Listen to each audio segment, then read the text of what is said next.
Hi, my name's Jerry. This is a knife. We're going to be taking a look at it today. This is a kind of one of those really budget knives that are kind of in that same realm of Gonzo and Free Tiger and whatnot. This is Petrified Fish. They're a little bit less known, but hey, they're kind of coming up, I suppose. And I found this one on Amazon for, under $30, so I figured I would pick it up. This one actually took a while to get to me because for whatever reason the seller was located in Canada, so they had to import it into Canada and then send it down. But, it still came in a relatively decent amount of time, so yeah, kind of interesting. So I got this guy in basically like a slate/blue G10 sort of thing. You can see we got some interesting milling kind of going on there, and we have some contour on both sides there. We do have steel here for the liners, and we do have a coating on them. As far as I'm aware, steel doesn't really do anodizing so much, so it's got to be a coating of some sort on there. And the pocket clip isn't on there at the moment. It is a deep carry clip, as you can see here. And I will talk about it a little bit. But what I can say is that some of the hardware, the screws in particular, not super strong. So one of the two screws for the pocket clip here, I've already basically busted up some of the threads on there, so it doesn't really screw in all that much. So yeah, it's another one of those where they're just using really cheap hardware that is really not a good idea. I certainly don't like it, but yeah, let's get in a little bit more to it. This is a standard G10 and D2 flipper. This one should mention it in the name of it, but this is the PF919. And hey, we see a pretty decently stonewashed blade going on there, so that's pretty cool. The action on it, you can probably hear, or I'll bring it right up to the microphone. And yeah, it's not the smoothest thing in the world, and I will get into that in a minute, but yeah, just something to keep in mind. But yeah, we got pretty decent detent on this thing. You can fail it if you really want to. But, very, very easy to do that. And yeah, I mean, it's in there. It's not coming out. And you also can spidey flick it, as well as you actually have decent amount of thumb access to roll it open. So I do like all those sort of different opening options. That always makes me happy. And yeah, I mean, the centering on this guy is pretty darn good. I would say so, at least. And as far as doing the sharpening on it, I can say that this thing is pretty hard to steel.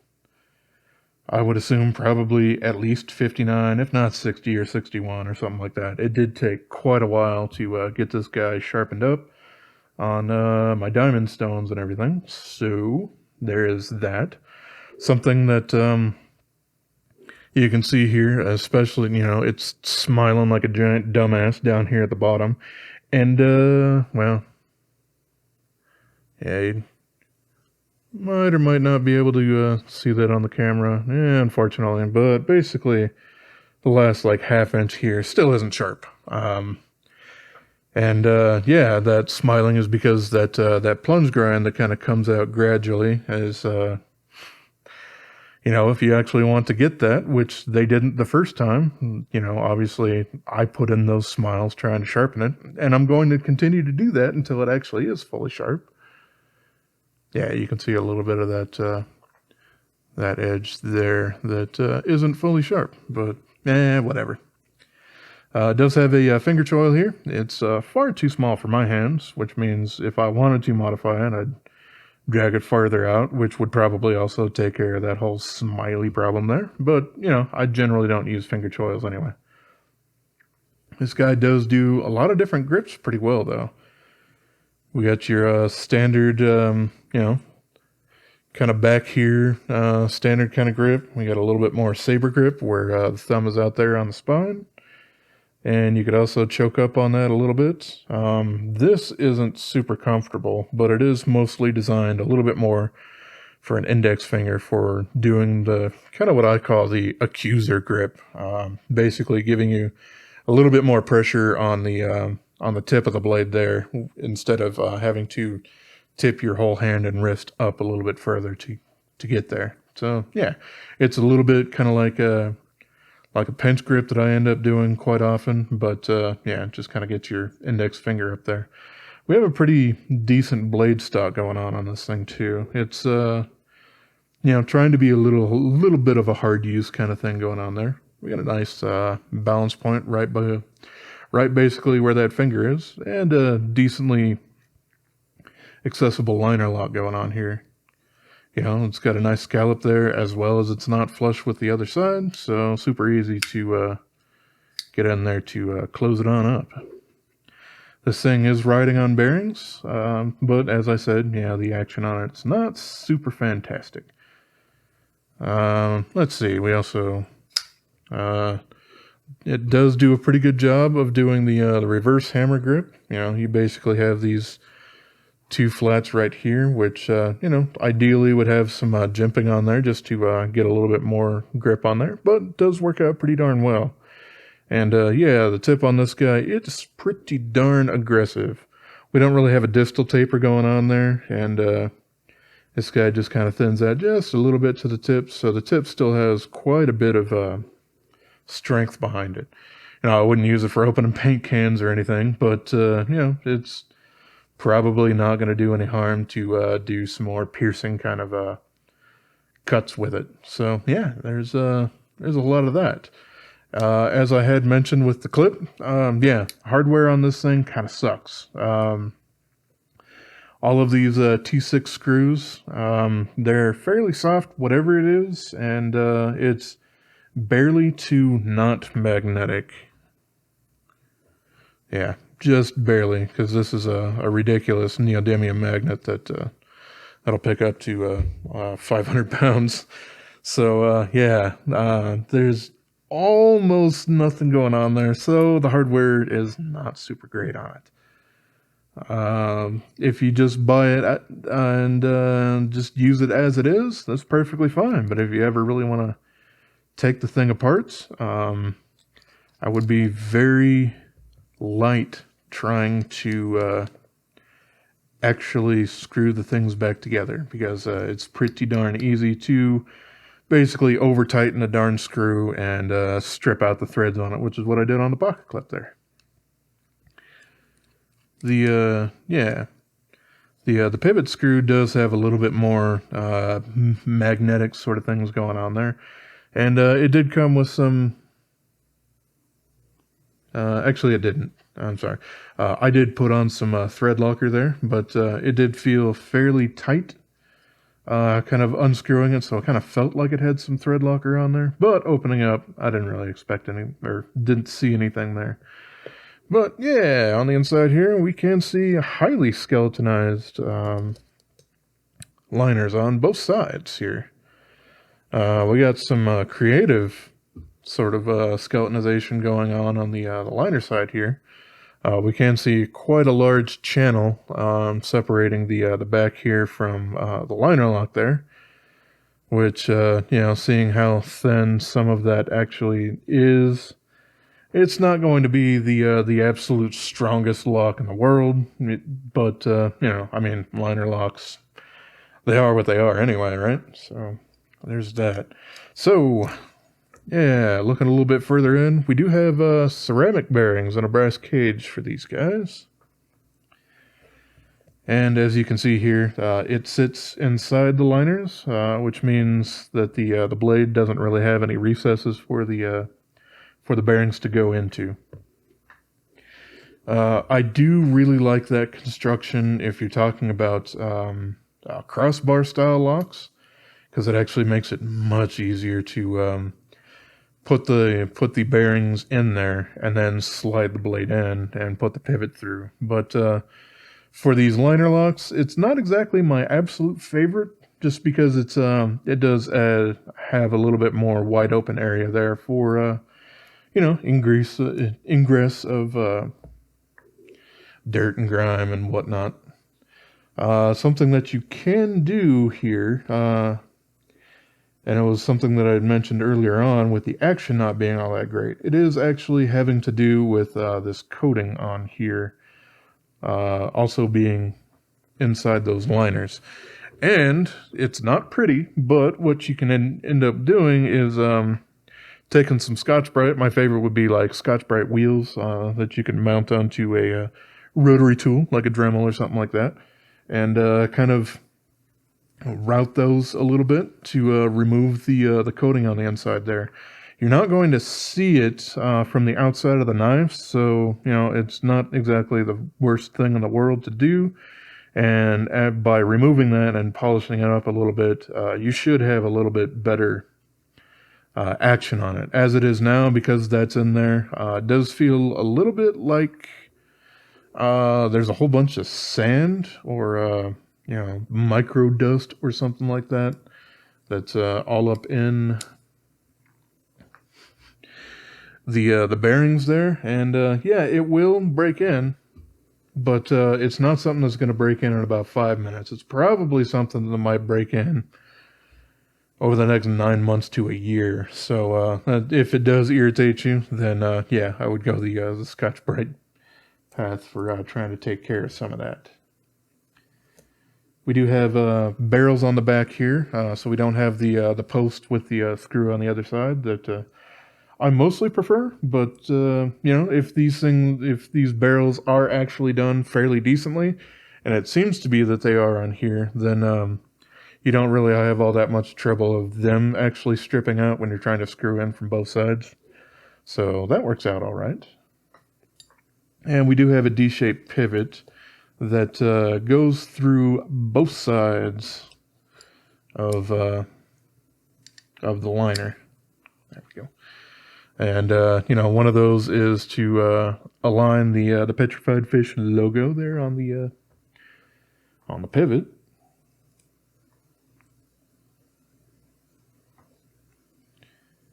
But yeah, relatively easy construction sort of thing with this.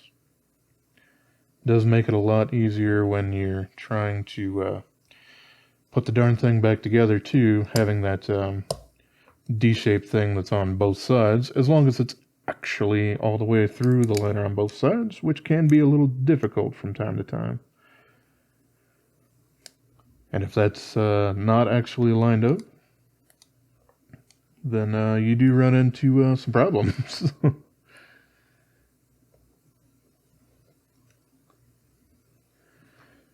Yeah, there we go. That should be everything that I need. So I will get my hand in front of the camera there to start the pivot screw, and then move it so y'all can see me actually do it instead of just staring at the back of my hand.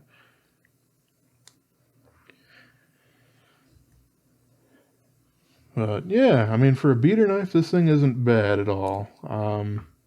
And it's fairly large, which is something that I will say a lot of gonzos don't really do in that in their FH series. Their liner locks with D2.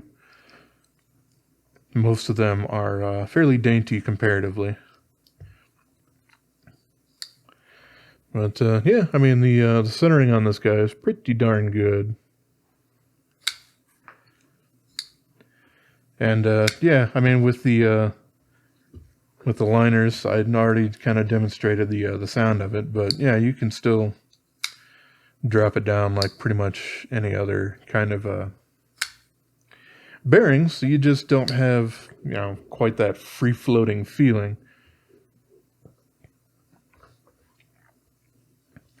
One last thing that I would say, if you do take off the pocket clip, it is a gigantic pain to try to get it back together because, as I said, these screws, yeah, hardly any magnetism whatsoever, so they don't hold on to the screwdriver. And because the folded over clip sort of thing, it's pretty challenging to actually get them on in there.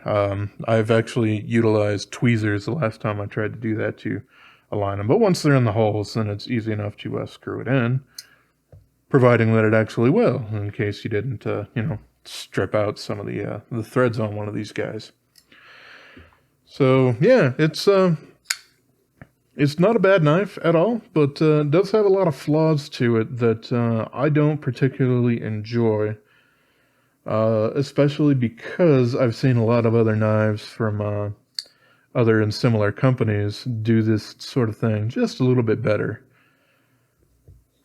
And if you're paying somewhere around this kind of price for these guys, there are a little bit better options. Even though I really don't like the detent strength on them, most of the rake or RUIKE knives do a pretty darn good job of being maybe not exactly as super crazy hard use kind of looking as this, but very robust with either a liner lock or a steel frame lock and 14C28N and all that sort of stuff. And for around the same price, I would definitely say you would probably want to go with that. So yeah, that's basically what I had to say. Pretty much all of my opinions on this guy. It's not too bad. Overall, I do like the opening options. The problem with the plunge grind is severely real on this one. The hardware is super weak. But that and this has nothing to do with this guy in particular. But it's something that I've noticed quite a bit recently with almost any company's kind of folded over clip. Especially because they're trying to do the whole deep carry thing. And yeah, this one does have, basically like a good 1/4 to 1/2 inch kind of sticking up out of the pocket.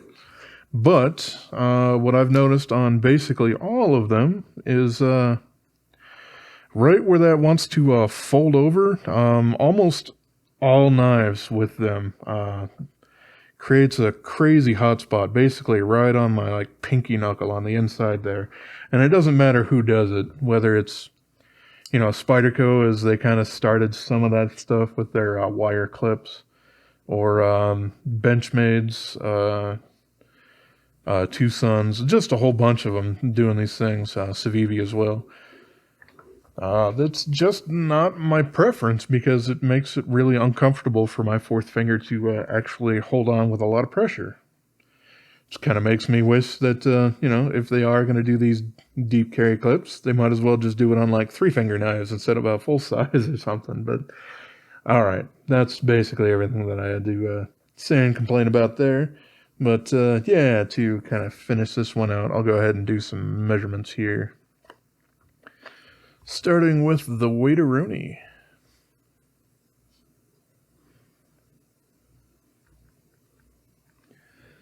Start with ounces, and I will toss the other hardware on here too. Not that it's going to add much. There we go, 4.75 ounces, or a little over 134.5 grams. So yeah, it does have some heft to it, but you would probably expect that out of steel liners on a kind of a larger size knife here. Let's see. As for the blade, let's see.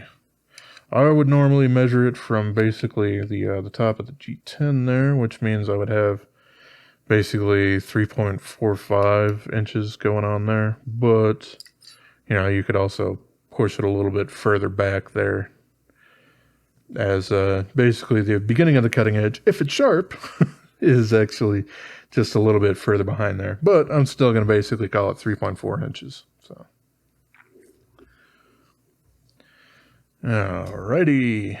Next up, we got the thickness. And yeah, this is basically 0.55.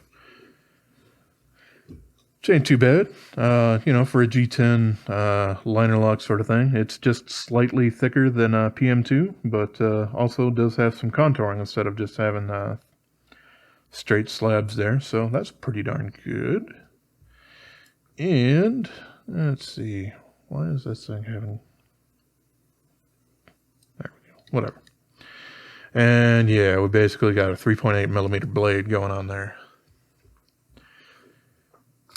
Which, you know, kind of seems a little bit thick, but hey, a lot of Tucson's do that as well. And, you know, it works all right if it's ground pretty well. This one has that kind of a high saber grind, but it does have a little bit of a